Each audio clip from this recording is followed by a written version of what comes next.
Hello and welcome back to my humble show, but just so you know, this is a pod, not a podcast. It's not meant to last, so let's go ahead and blast off, starting with this clip of Ron DeSantis speaking about the upcoming 2024 election in the wake of what happened in Colorado in regards to Donald Trump having his name removed from the ballot. Feel free to disagree with me. Feel free to disagree with Ron DeSantis. Let me know in the comments below what you think, what you know.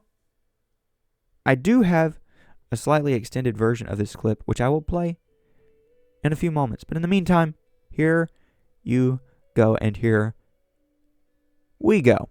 I think the U.S. Supreme Court is going to reverse that. But here's the larger thing of what the left and the media and the Democrats are doing. They're doing all this stuff to basically solidify support in the primary for him, get him into the general, and the whole general election is going to be all this legal stuff. And look, it's unfair. They're abusing power 100%. But the question is that going to work? And I think they have a playbook that unfortunately will work, and it'll give Biden or the Democrat or whoever the ability to skate through this thing. That's their plan. That's what they want. What they don't want is to have somebody like me who will make the election not about all those other issues, but will make the election about the failures of Biden, the failures of the left, and how we're going to be able. All right, so I do have a script to read from. I'm going to bite my lip rather than flipping the script. But let me just say in the spur of the moment that there are various interpretations to take away from this, and I, for one, wouldn't expect Ron DeSantis to interpret what is happening in a way which would be more beneficial to Donald Trump's campaign than to his own. That doesn't mean that his credibility goes right out the window. He does have a campaign to run. He does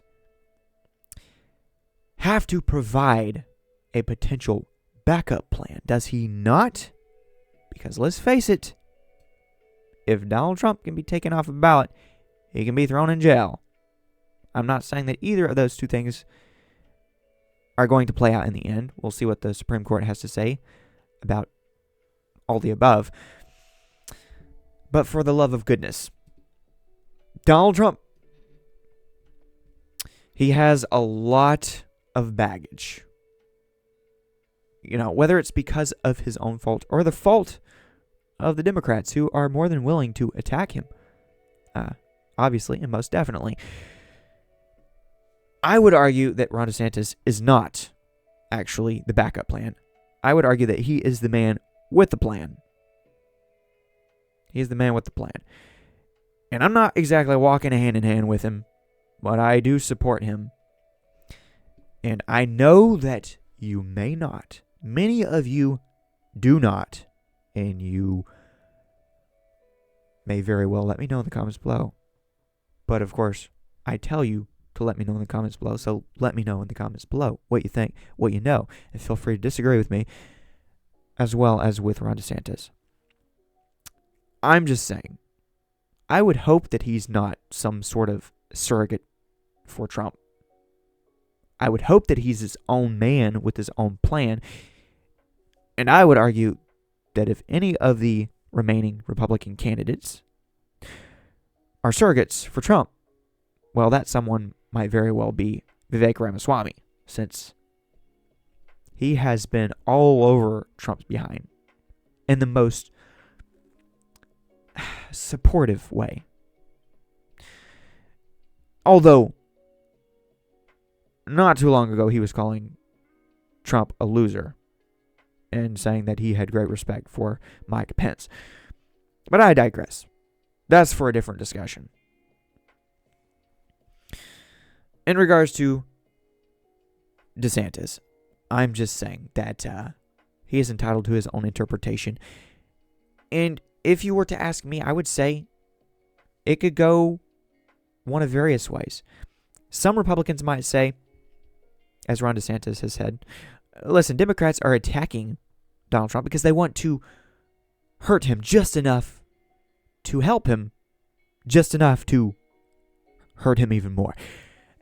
They want to go after him and give him this boost in the polls, get the Republicans on board with him because they know that once that happens and Donald Trump becomes the nominee, they can either finally destroy him, damage him enough now to be able to destroy him later, or they can simply defeat him because they have once before, right? And even if you're a Republican who believes all of this about a rigged election or stolen election, you still have to provide a substantive argument as to why Donald Trump, especially in light of all of these indictments, is not going to have the election rigged and stolen from him once again. Riddle me that one. It makes no sense to me if you're saying he definitely had that one stolen from him, but he's definitely going to win this one. Okay, calling me skeptical. But I'm a skeptic of all things. Yes, some Republicans say that. All of that in a bag of chips on shoulders. They say Democrats are trying to map this out so that they can defeat the Republicans and their chosen leader, a.k.a. Donald Trump. Again, fair or unfair, again. On the other hand, there are Republicans who say that Democrats are simply scared half to death of Donald Trump and therefore want to lock him up indefinitely. Like, literally. Legally speaking, criminally speaking, they want to lock him up and throw away the key so they don't have to deal with him anymore because they're afraid that they won't be able to defeat him. So which is it? Are they afraid that they won't be able to defeat him, or are they afraid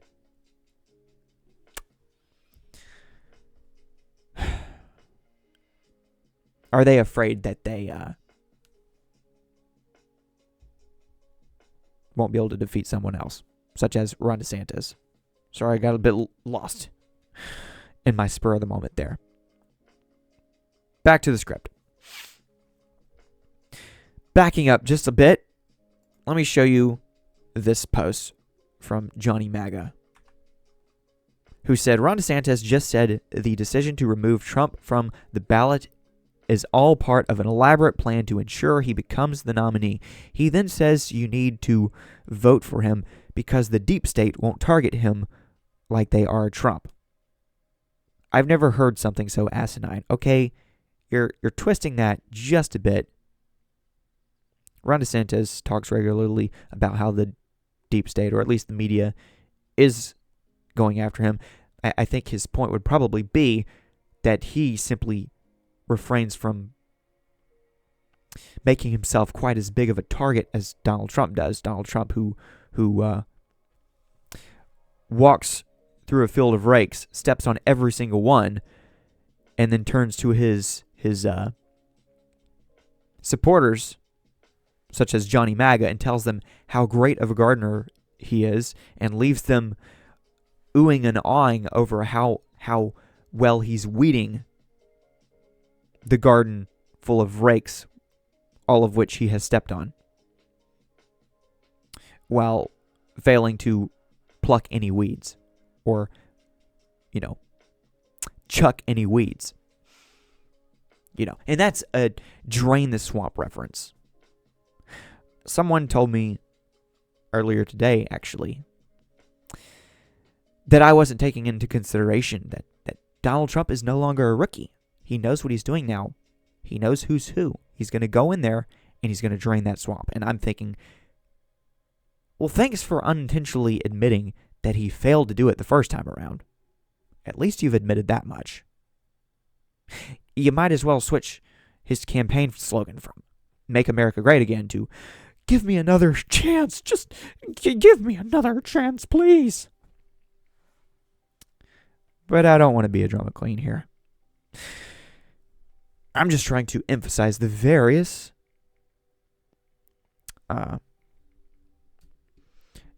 interpretations and takeaways. If I backtrack a little bit further, I will find a different Republican, someone by the name of Kaylee. Real or fake name, I don't know. Regardless, this is what she had to say. DeSantis blows the whistle on the Democrat playbook to ensure Trump is the nominee. We all know exactly what's going on. So what you have is two different people responding to the same clip, reacting to the same clip, just as I am, and they have two completely different interpretations, two completely different takeaways. Which one makes more sense to you? I would be interested to know so we can discuss them below. Them being your thoughts. Now for my thoughts, my scripted thoughts. It very well could be that the Democrats behind these decisions hope not necessarily to destroy Donald Trump, but to damage him, since doing so would give them more of a shot at dragging him down in the courts while keeping him around to kick him while he's down and ultimately defeat him.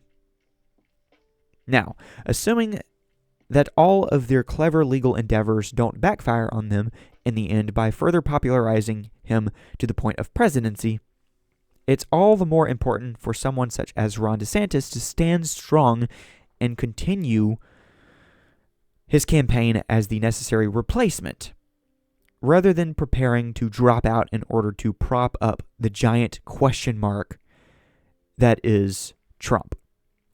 When in reality, such a one-dimensional defense of Trump might equate to the kneecapping of the entire party.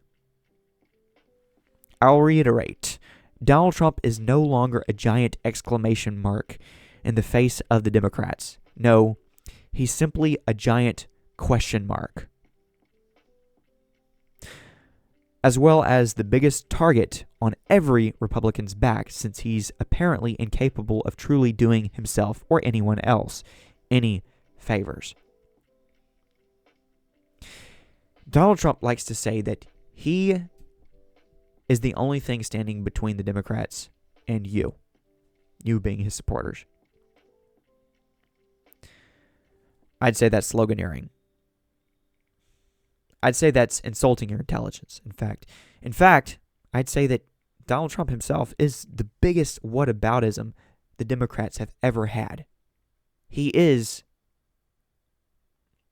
the latest, greatest, or at least the latest, biggest reason why you yourself have a target on your back, or why you might feel like you have a target on your back. He is not doing you any favors. He didn't do you many favors the first time around. And ultimately, he left things worse off than they already were. Some say that he didn't make things worse. He just exposed things for what they were. I would suggest that he did some of that. But he did a lot of things. And a lot of them didn't really make matters better for us. They made matters worse for us. They made everyone more comfortable in their corruption, if anything. Scrolling on down, I have a few more hopefully profound thoughts. Got to give myself the benefit of the doubt here. I say, and even if you're an only Trump card-carrying member of MAGA, you must admit that the worst-case scenario for Donald Trump would be a scenario in which every other Republican candidate self-destructs in defense of him, only to be unable to pardon him if indeed he ends up criminally convicted and incarcerated for one of the many charges against him. Imagine that. Imagine if the Republicans, the other Republican candidates, self-destruct in defense of him. And therefore, no Republican wins the election. And Donald Trump ends up in jail, incarcerated. And then there is no one to pardon him. I'm not saying he deserves it. I'm not saying he doesn't. I'm just saying, got to think about all these things. We can't just defend as though Donald Trump has never stepped on a single rake. Too many people went from saying, hey, we can overlook his personality in order to support his policies, to simply saying, let's embrace his personality. despite his policies or lack thereof, since he is no longer president.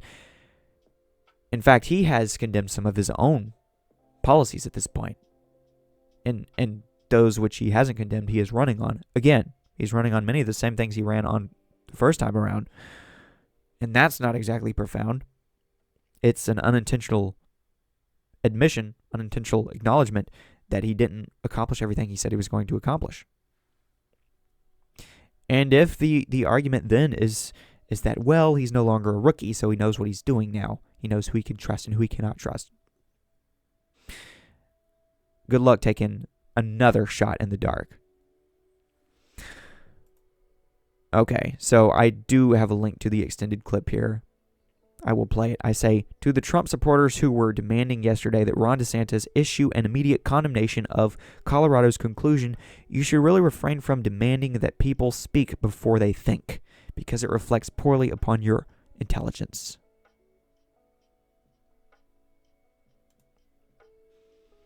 Here's the extended clip. Look, on all these things, what you're seeing the left do is they will use the power of the state to advance their agenda. And you see that with the Colorado Supreme Court. I mean, look, if somebody's convicted or something of some of these things, there was no trial on any of this. They basically just said, what, you can't be on the ballot? I mean, how does that work? What's the limiting principle for that? Why could we just say that Biden can't be on the ballot because he let in 8 million illegals into the country and violated the Constitution, which he has? Could we just say, oh, well, they have money coming to Hunter, whatever? So I think the U.S. Supreme Court is going to reverse that. But here's the larger thing of what the left and the media and the Democrats are doing. They're doing all this stuff to basically solidify support in the primary for him, get him into the general, and the whole general election is going to be all this legal stuff. And look, it's unfair. They're abusing power 100%. But the question is that going to work? And I think they have a playbook that unfortunately will work, and it'll give Biden or the Democrat or whoever the ability to skate through this thing. That's their plan. That's what they want. What they don't want is to have somebody like me who will make the election not about all those other issues, but will make the election about the failures of Biden, the failures of the left, and how we're going to be able to turn the country around. If that's how the election's framed, we will win. But they are setting this stuff up. I mean, how do you have the timing the way they've done it with all these things? They're doing this for a reason. They have a plan in terms of what they're trying to accomplish. And do we want to have 2024 to be about this trial, that case, this case, having to put hundreds of millions of dollars into legal stuff? Or do we want 2024 to be about your issues, about the country's future, with a nominee that's going to be able to prosecute that case against the left, just like I've been able to do in Florida? That is a path to winning.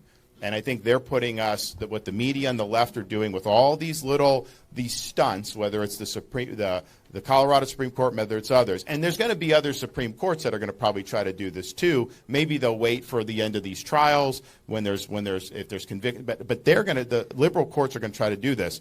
So that's what we'd be walking into, and it's not fair, but that doesn't give us our best chance to be able to win and to be able to do this in a way. It's a hard enough job as it is to do.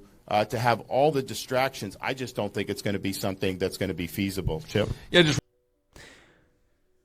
listen. It's okay if you have a different takeaway.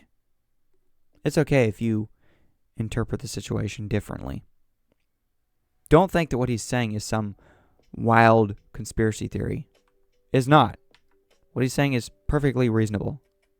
And I actually applaud him for, sure, defending his opponent, Donald Trump, to a certain extent, while refraining from bending the knee to him.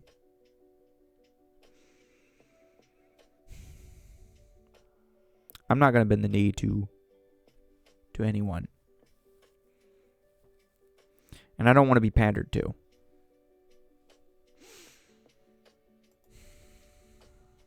I just want what's best for the country. I really do. And it might come down to a combination. Two things can be true at once. Donald Trump can be innocent to a certain extent. He might be unfairly prosecuted. He might be unfairly attacked. But that in and of itself is not proof that he should be the president. I think a lot of people go wrong there because of their attachment to him. They think, oh, Donald Trump is being attacked again. He must be president. End of story. There is no other option. And then they trash everyone else who may be more effective, much more effective, in fact, than Trump. And I'm on board with the notion. Call it a bandwagon. I'm on the bandwagon with the notion that DeSantis will be much, much, much more effective than Trump. Take it or leave it.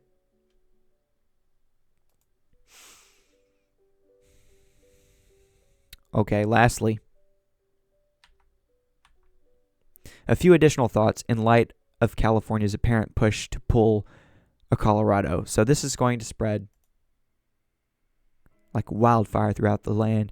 Various states are contemplating pulling a move similar to the move which Colorado just pulled.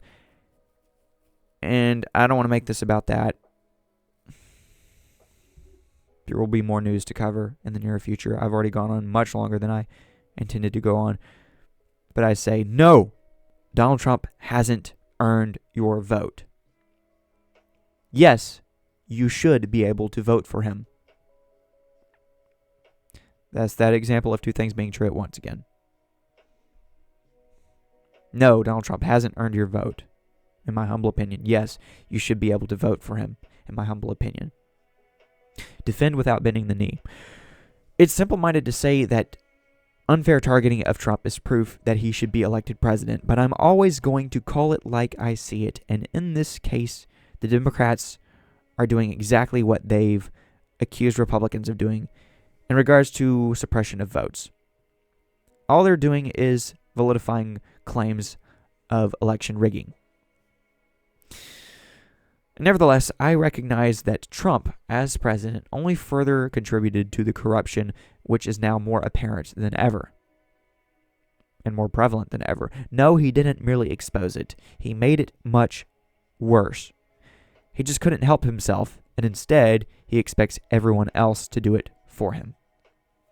He wants to help himself, but he can't do that. He just doesn't know how. He just can't help himself. So he wants us to do it for him. And I'm personally unwilling to do that. But at the same time, I grant you the right to do that. I want you to be able to vote for him, even if I don't want you to vote for him. Hopefully that makes sense. And keep in mind, if you think that I'm being too hard on Donald Trump and unfairly accusing him of contributing to the corruption, keep in mind that first time around, he was talking about locking up his opponent. He was saying that she was a criminal who shouldn't even be allowed to run. So he was saying then what the Democrats are doing now. He is their biggest whataboutism. He is the biggest target on the backs of his supporters, even as he tells them that he is the only thing standing between them and their opponents, the Democrats. So that is that. Thanks for watching. Thanks for listening. Keep in touch. Keep in tune. New content is coming soon. Peace.